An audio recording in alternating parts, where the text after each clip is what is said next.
Hello Gemini, Sun, Moon, Rising, and Venus signs. Kamusta po kayo? Sana po ay nasa mabuti kayong kalagayan. Welcome back po sa Star Tarot. Kung bago kayo dito, welcome din kayo. Thank you sa inyong support. I truly appreciate it and God bless you all. Una mensahe ninyo ay persevere Gemini. Yeah, wag ninyong sukuan kung ano man ang inyong pinagkakaabalahan, ano man ang inyong ginagawa, ano man ang pinagsisikapan ninyo dito. Wag kayong sumuko.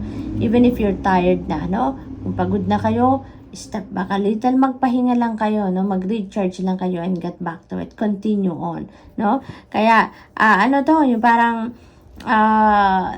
there is a promise dito sa inyo. Parang there is guarantee dito para sa inyo, Gemini, na kung ano man yung pinagsisikapan ninyo, sige lang, ipagpatuloy nyo lang. Continue to persevere dahil mararating at mararating mo din ang tagumpay. You will claim your victory then, no? Continue on lang, no? Pagpatuloy mo pa kasi parang hindi pa hinog, no? Ang bunga, kumbaga, hindi pa tama sa panahon para mag-reap ka ng fruit, no? Ng inyong pinagsisikapan dito. So, continue on to persevere. Huwag kayong sumuko, okay? Beginnings, and don't be afraid to start small. So, feels like, no, there is going to be new beginnings dito. May mga bagong parating sa buhay ninyo, mga bagong sitwasyon, bagong inspiration, bagong circumstances, mga bagong ideas, mga bagong opportunities na might come in sa buhay ninyo, Gemini. So, this is really beautiful kasi maaari din naman na yung pag-persevere ninyo dito is going to lead you to success and that success is going to open up more doors para sa iyo. So, maaaring ganun din ang ganap dyan. Yun ang napipick up ko dyan, Gemini. But definitely, you know, there is new beginning sa buhay ninyo. Mayroong bago. Mayroong bago.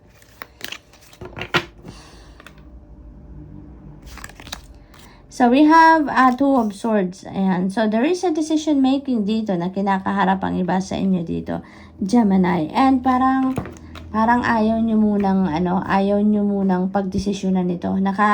Naka-cross dito yung arms ninyo in front of the heart.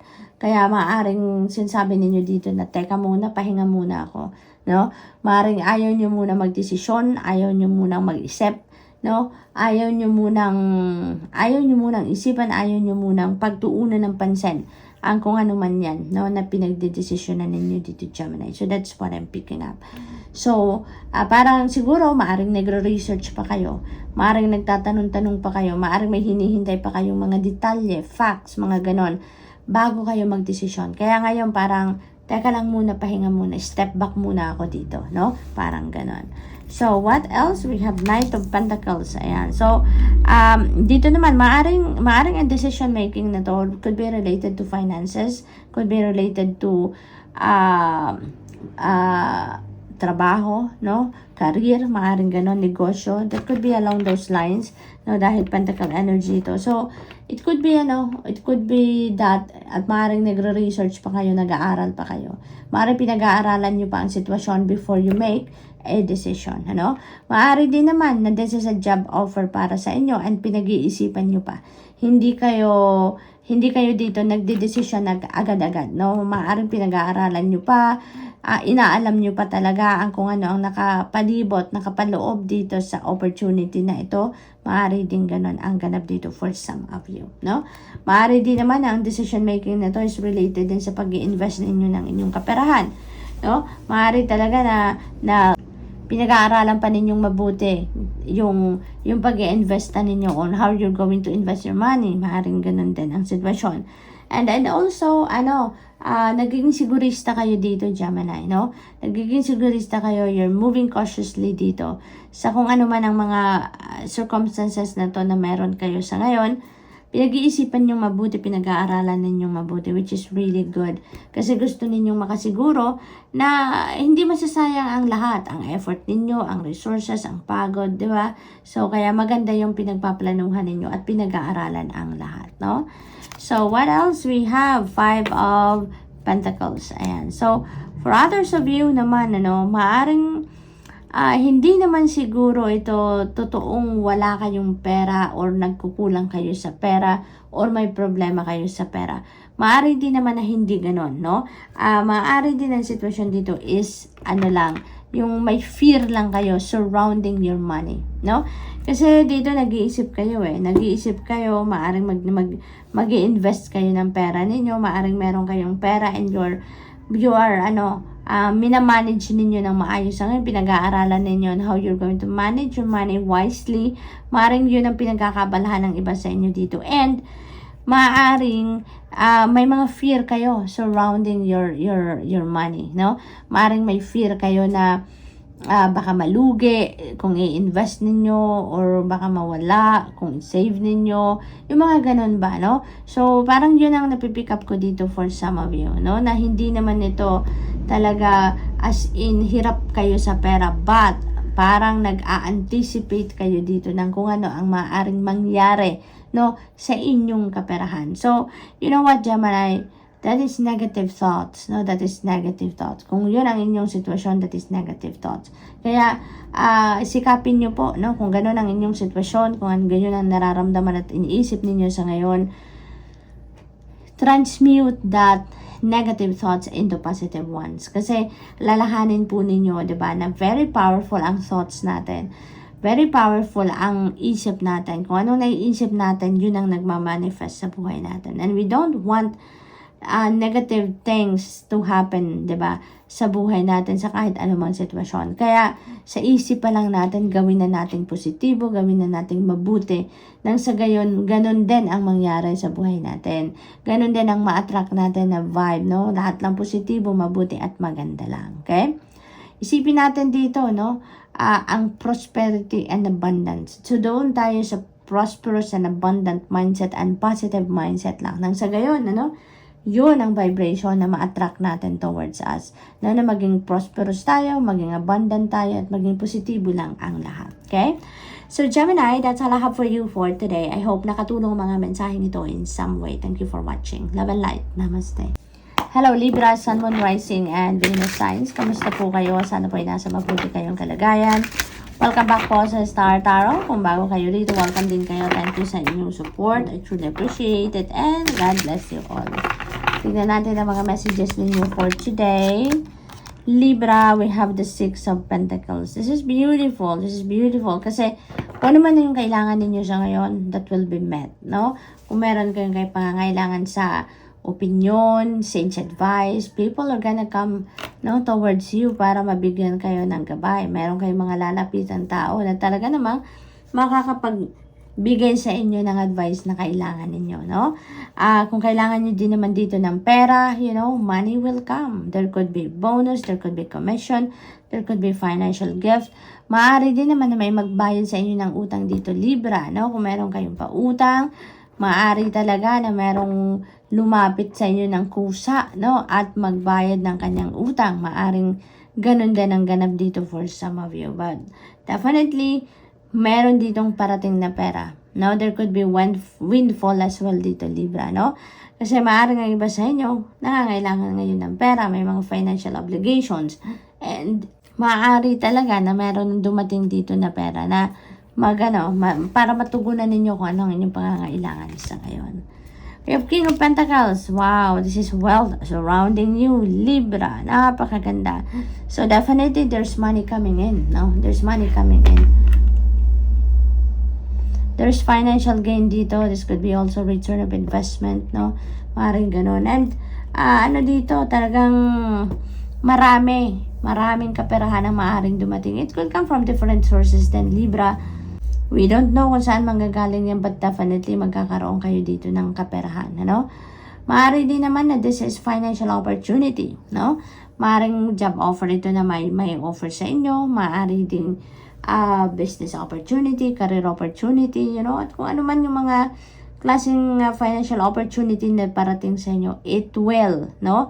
It will bring you the opportunity para maranasan ninyo ang financial success, ang prosperity and abundance sa buhay ninyo. Kaya wag kayong mag-alala, no? Wag kayong mag-alala because money will come. Money will come.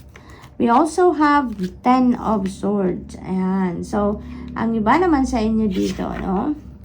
Merong burden naman dito na i-release na, no?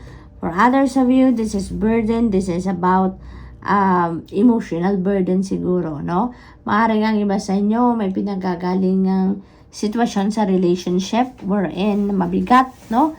Mabigat, nasaktan kayo dito ng todo, bumagsak kayo, parang talagang to your core ang tama, no, ng sakit na to, ng mga pangyayaring ito sa buhay ninyo, Libra. So this could be related to your past relationship, no? Maaring nagtapos na ang relationship ninyo dito with the person, with your person, maaring ganon. And maaari din naman na hindi lang to limited to your person, no? Maaari din kaibigan yan, maaring ka business partner, maaari din naman na sa kapamilya, no? Maaring yun ang nagdulot ng sama ng loob sa inyo na sobra kayong nasaktan dito, no? Maaring may betrayal dito, maaring may naririnig din akong money, so maaring na-betray kayo dito at may money involved dito, maaring ganun ang sitwasyon. But this is already in the past, no? Binitbit nyo na ang sakit sa kalooban ninyo dito for so long, pero ngayon, ano, parang nag-iisip kayo na tama na, no? Parang napagod na kayo sa pagbitbit ng sama ng loob dito, nadulot na kung ano man ang sitwasyon nito na sa Ten of Swords, no? And now you are giving yourself new life, no? Parang magdedesisyon na kayo dito to let go of all the pain, of all the resentment, of all the emotional wounds, emotional baggages dito, at gusto nyo na magbagong buhay, no? You want to let go all those feelings and emotions na nasa dibdib ninyo for so long, and you want to start fresh sa buhay ninyo on a clean slate. So, gusto nyo nang umusad sa buhay ninyo dito. Gusto nyo nang mag-move on, mag-move forward sa buhay ninyo. Kaya, good luck to that, Libra. You deserve it naman. You deserve a new life dito na mas masaya, mas harmonious at mas peaceful.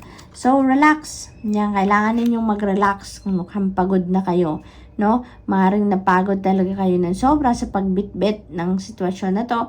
Kaya kailangan nyo na mag-relax kayo, pahinga kayo ng sa gayon, mapaghandaan ninyo ang pagbabagong buhay ninyo, no? Kasi you will be busy, no? You will be busy, you will be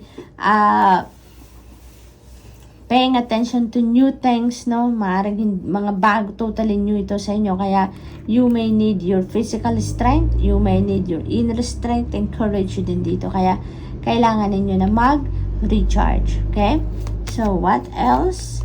We have beauty, dare to be tender and strongly vulnerable. Ayan. So, dito, no, parang muling lalabas ang inyong kagandahan, lalabas ang inyong kagandahang loob dito. Dahil malilinis na ang ano ninyo, ang dibdib ninyo, malilinis na ang inyong sarili, no? From this, no? Kung ano man ang mga naramdaman ninyo ditong sakit, sama ng loob, kung ano-ano pang mga bagahe na yan.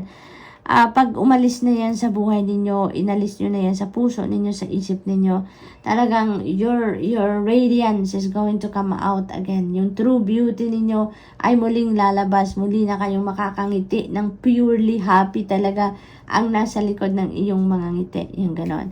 So, good luck. And that's all I have for you for today. I hope nakatulong ang mga mensaheng ito in some way. Thank you for watching. Love and light. Namaste. Hello Aquarius, Sun, Rising, and Venus signs. Kamusta kayo? Sana po nasa mabuti kayong kalagayan. Welcome back po sa Star Tarot. Kung bago kayo dito, welcome din kayo. Thank you sa inyong support. I truly appreciate it and God bless you all. Tignan natin ang mga messages ninyo for today. O na mensahe ninyo ay listen. Ayan, be alert.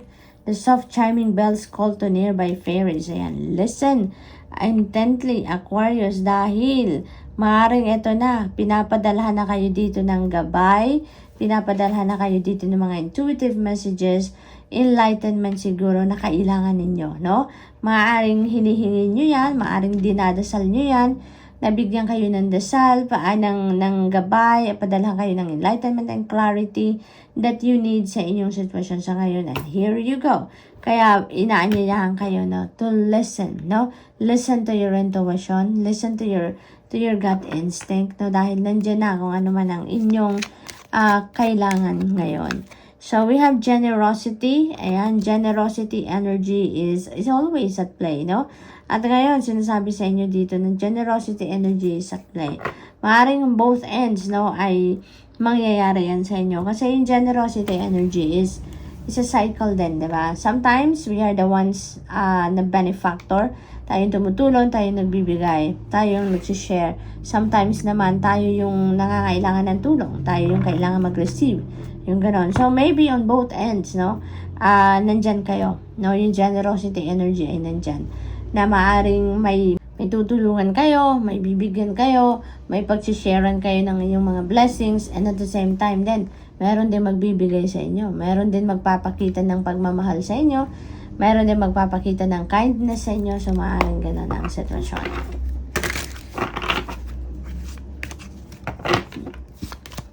So, we have 4 of Cups. Ayan. This is an opportunity coming in, Aquarius, no? Iniimbitahan lang kayo dito na buksan ninyo ang inyong mga mata, no? Kasi parang yung lalaki dito, parang wala siyang pakialam. Deadma lang niya, parang ini-ignore niya, parang hindi niya nakikita, no? Parang lumulusot lang ang mata niya dito sa cup na binibigay sa kanya. So, parang distracted siguro kayo, or maybe you're focused on something else. Kaya ngayon, this is a message for you, no? This is a heads up for you na meron ng opportunity kumakatok sa inyo. At buksan ninyo ang inyong mga mata at buksan ninyo ang inyong sarili para sa opportunity na yan. Because you never know. Baka yun na yung hinihintay ninyo. Baka yun na yung magpapasaya sa iyo. Baka yun na muli ang mag-i-ignite ng passion ninyo sa buhay. You know, kaya inaanyayahan kayo dito na bago ninyo totally deadmahin yan, tignan nyo din muna because you never know. Ito na yung iyong most awaited opportunity. So, we have Queen of Swords. Ayan, you're getting the clarity that you need, Aquarius. So, maaari talaga na ang iba sa inyo dito ay naghihingi ng enlightenment, naghihingi ng divine guidance sa Panginoon. Ano? At makukuha nyo. Kung ano yung gusto ninyong marinig, ay maririnig ninyo. Makukuha nyo na yung enlightenment. Talagang siguro mapipick up nyo talaga kung ano yung divine guidance para sa inyo. And you will get the clarity. You will get the enlightenment that you need, no, about your situation, kung ano man ang iyong sitwasyon. This is also a reminder for you, Aquarius, no, nasa pakikipag-usap ninyo, maaaring may mga important conversations, may mga actions siguro kayo nagagawin around this time, and this is a reminder for you, no, na mag-communicate kayo effectively, no, communicate efficiently and effectively nang sa gayon, kung anong purpose ng pakikipag-transaction ninyo, no? Talagang makukuha ninyo, no? Makukuha ninyo kung ano ang inyong kailangan dyan. So, what else? We have Knight of Swords. Ayan. So, everything is going to speed up, no? Everything is going to speed up kasi maaaring may mga delays in the past. Maaaring may mga ginagawa kayo inaasikaso, tina-transactions in the past, and maaaring may mga delay. May nahinto, natigil, yung mga ganon. And ngayon, muli nang uusad ang lahat, no? Aquarius, muli nang uusad ang lahat. Bibilis na ang inyong sitwasyon. Bibilis na ang mga kaganapan sa buhay ninyo. At talagang, maaaring magkaroon na dito ng updates, magkaroon na ng balita kayo, may mga development na kayong makikita dito sa inyong pinoproseso. So, good luck, and that's all I have for you for today. I hope nakatulong ang mga mensaheng ito in some way. Thank you for watching. Love and light. Namaste.